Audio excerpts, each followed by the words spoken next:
Hello, security you, and welcome back to Let's Play The Legend of Zelda Link's Awakening. In the previous episode, we conquered the horrors of the Key Cavern. It's actually a pretty fun dungeon.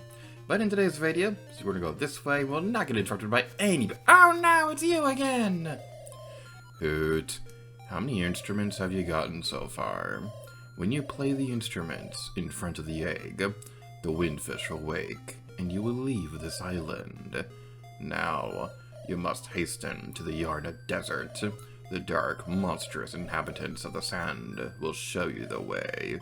Hoot hoot. Cool story, bro. We're not gonna be doing a whole lot of story progress in today's video. We'll be focusing on some side stuff because now that we have the Pegasus boots, there's a few more things out in the overworld that we have access to. You found a secret seashell. You've collected a lot of these. Something good is bound to happen. Something that I realized while editing the past couple videos that I didn't really think about before was the fact that the text box for secret seashells and heart containers and things like that, they'll change from the top or the bottom of the screen depending on where Link is. And like, I've played this game so many times, but it never really crossed my mind that that was something that happens. And it's really fascinating. So we go over this direction. We could have come here earlier, but we couldn't quite get everything without the Pegasus boots. Namely, anything, because we have to destroy these crystals. Now, all these actually crystals are not, because, like, I was looking through the Switch version of this game, and I could have sworn they looked like crystals, but I might have been thinking of something else. But they look more Jello-esque in the Switch version, so are they, like, jelly crystals? Or, like, I don't know.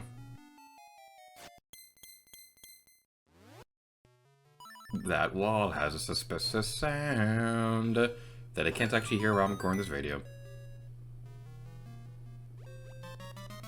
You've got a piece of heart. Press select on the sub-screen to see.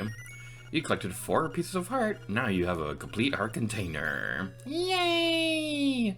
Woohoo! Alright, now this has been bothering me for a bit. So that number on the bottom, so we see the 0 out of 4, that's the heart container thing. The tunic on the left shows what tunic we're currently wearing. We see the seashell the secret seashell counter. What's the 2 out of 12? That is something that I don't have in my notes, and I couldn't find an answer for. So if anybody in the comments can let me know what that actually is, can you let me know? By the time this video comes out, I probably already have the answer, but like, what is that 2 out of 12? That's not heart containers because the number didn't change, but I don't know. That's just something that's kind of bothering me ever since I noticed it. But going back to the text box being in different spots, it's really interesting to see that now because, like, I've been programming for a while. Hi there, buddy. How you doing? Oh, Link. I see you have a nice stick. Can I borrow it for a second? No. Link, you are mean.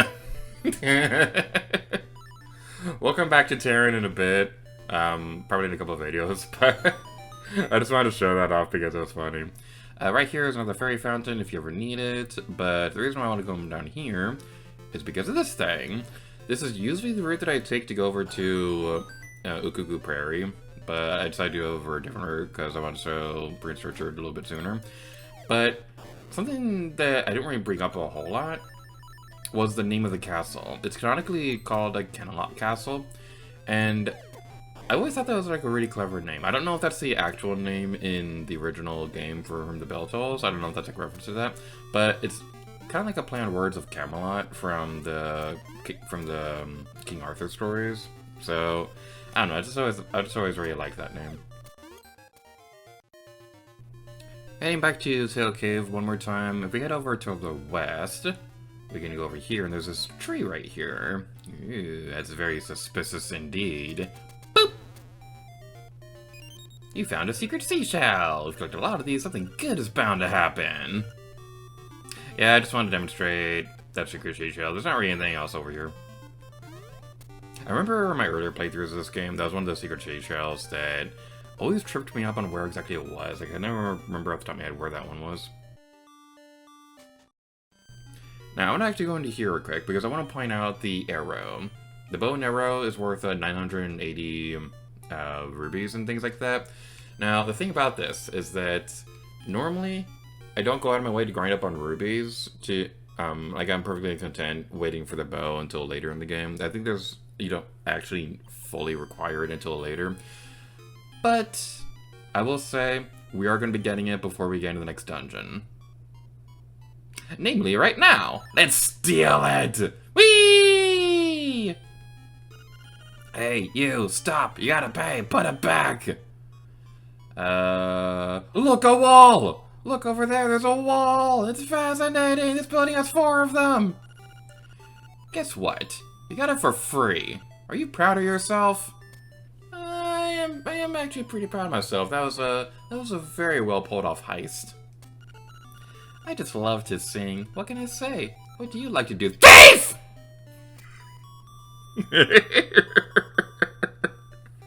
From this point onward, every time you talk to somebody, they will call you thief. All caps. Throughout the entire game, even in the end game, when there's some pretty emotional moments going on, they will call you thief.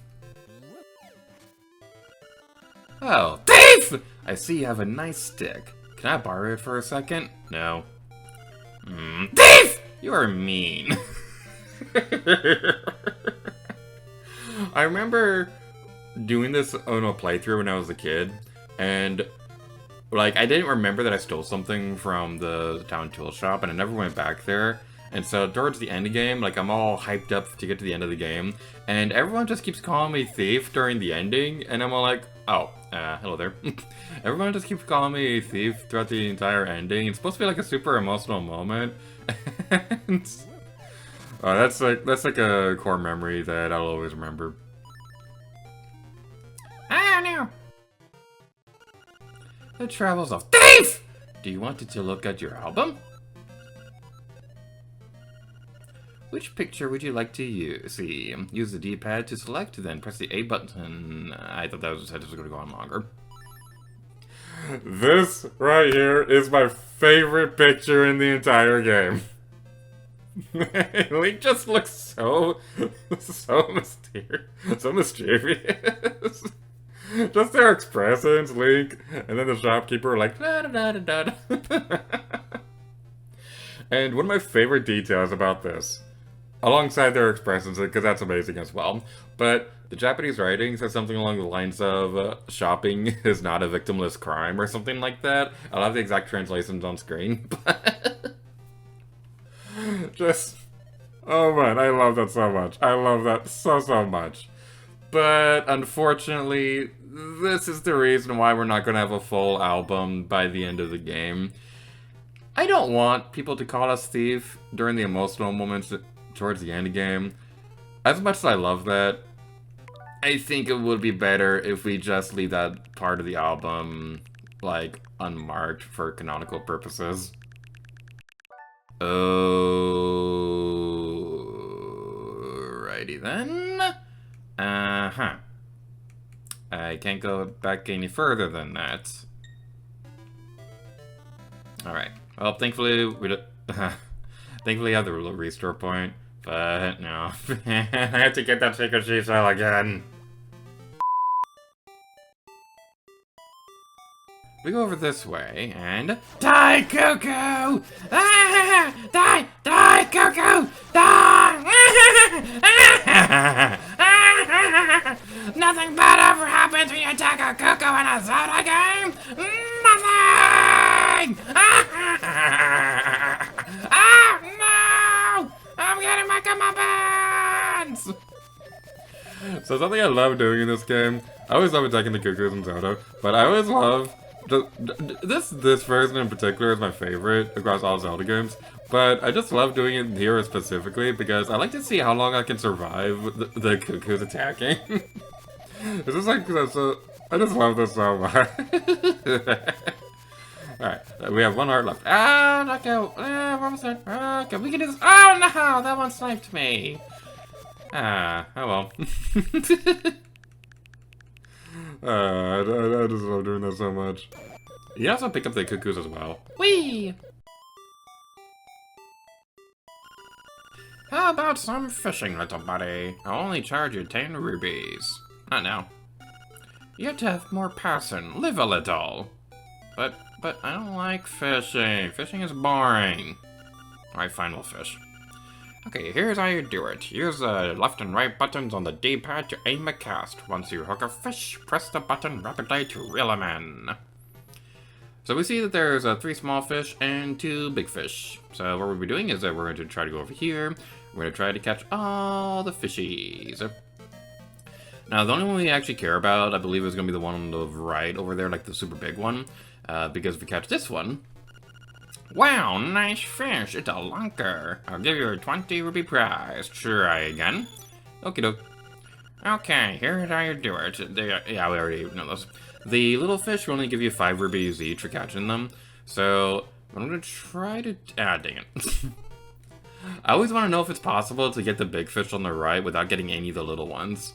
But we already got we already have one of the little ones already, so we might as well go grab the rest of them.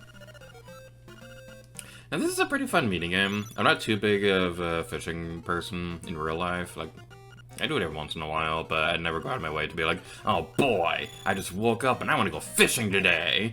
I'm not like one of those kind of people. But if I'm with the right people, then I wouldn't mind it once in a while. But the thing about this is that this wasn't supposed to be in Link's Awakening at all. It's just that one of the programmers working on the game really loved fishing in real life and like wanted to have like some kind of fishing minigame. So they just added it in for fun. It's really interesting because I think in college, my teacher used that as an example for like making sure your development teams always have like a diverse group of people. Like you're not all just like into the same things, because like different outlooks on life will bring different perspectives into your game, and this is something that always resonated with me. Not just because of the fact that they used Link's Awakening as an example, because it's my favorite game of all time, but it is something that always sticks out to me because, and there's also like a Masaru Sakurai quote that has like a similar connotations as well, because in one of his on his YouTube channel, in one of his videos, he brings up the fact that a lot of developers might end up working on something they're not personally into, because like if somebody's into cutesy things, might end up working on like demonic monsters in a horror game or something like that. Or like Sakurai himself. Well, we'll talk about that in a second. We got a piece of art too! He got a 20 rupee prize on top of that. Try again. Yes! His spawn's all fished out. Wanna try your luck in the sea? Okay. Did I say that? Forget it. Run along now. If you talk to him again, more fish will spawn. But that dialogue where he brings up a fishing in the sea always made me think that there was another fishing hole somewhere in the game closer to the ocean, but there isn't. There's only the one. But with all that taken care of, there is one more thing that I feel like we should take care of before we wrap up today's video. We're gonna set a restart point. And scary demon time! Ah, yeah! Starting off on a good note. We have some sprites that actually look like things. Oh, wait. Oh, no. Oh, wait. No. Oh, no, wait. Hold on. Oh, we can't actually go anywhere. Oh, invisible walls, my one nemesis. Wait, hold on. Is that sprite literally just a chicken butt? That sprite is literally just a chicken butt. Ah, that's... Man. Okay. Maybe we can get out of here. Maybe.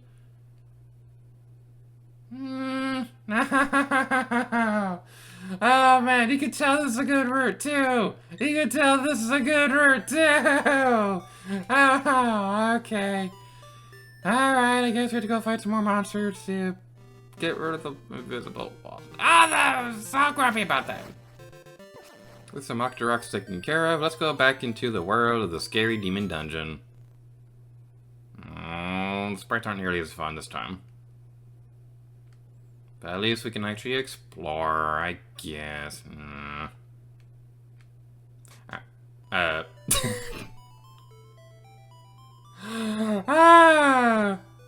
Okay. Alright, Yeah, sometimes that will happen where there's like a random door right there that'll spawn you closer to this area. I believe this is Camelot Castle. What happens if we talk on the telephone while we're in here? We'd like to know the answer to that if we can actually go inside.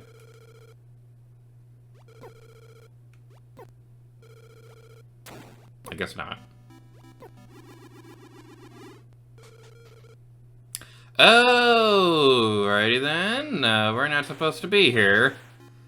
This is a bit further into the game. No, no, come on, come on. Ah, let us go into the thing, pretty please. I want to talk to the thing. I want to talk to the thing. Oh well.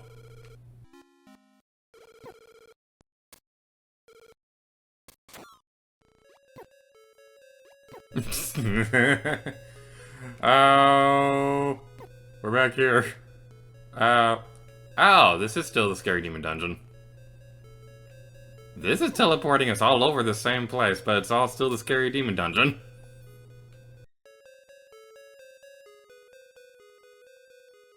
Oh my god. Oh my god, that's a little, uh-huh. That's actually a little bit creepy.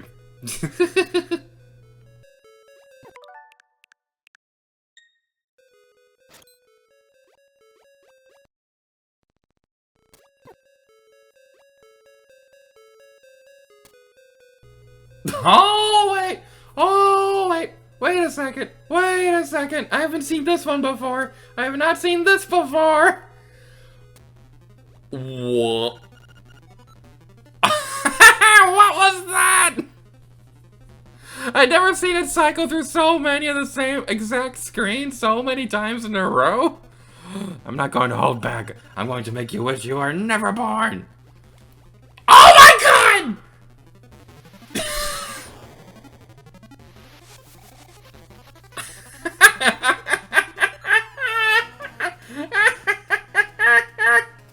Oh my god, wait a second. This is a boss fight. This is a boss fight. Wait, what happens if we defeat this? What happens if we defeat this? We might actually be able to do this. We might actually be able to do this. Oh my god.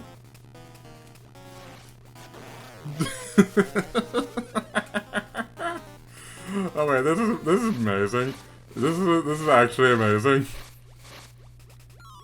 Oh my god, normally...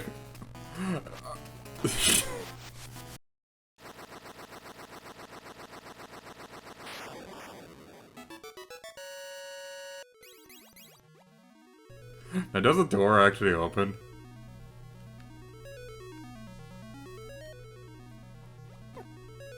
Wait, hold on, come on, come on. Come on, I need to know the answer to this. I need to know the answer to this. That pillar is a bunch of Goombas.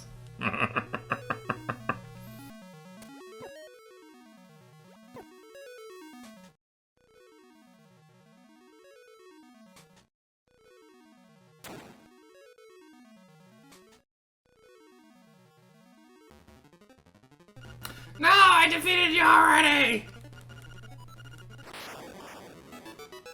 What? Oh my god, okay, this is something I've been legitimately curious about for the longest time. What happens if we get the instruments out of order? What happens? You got the organ of evening come? I'm so nervous to go to soft lock. Okay. Alright. So, we were able to beat the boss. I wanted to see what would happen if we were able to get into the regular door, but... if we were able to use the regular... go to the door, that would take us back to... Oh my god. Oh, wait. Wait a sec. Oh, no! Oh, no! We never did this... We didn't do the proper way, and now we're... Oh my goodness! Okay. But that right there, that's what I wanted to say. I wanted to see the instrument screen out of order, and we did it! Okay. Okay. Next question. If we save and quit, what happens then?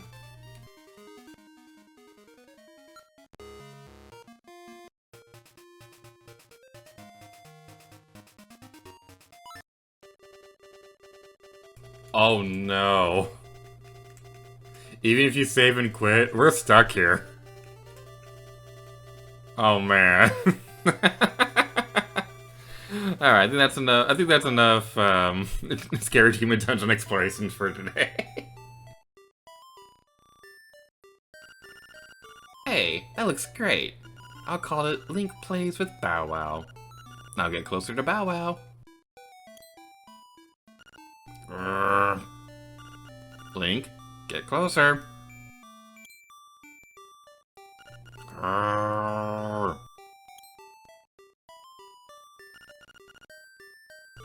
Much closer. Okay, I'm ready. Smile!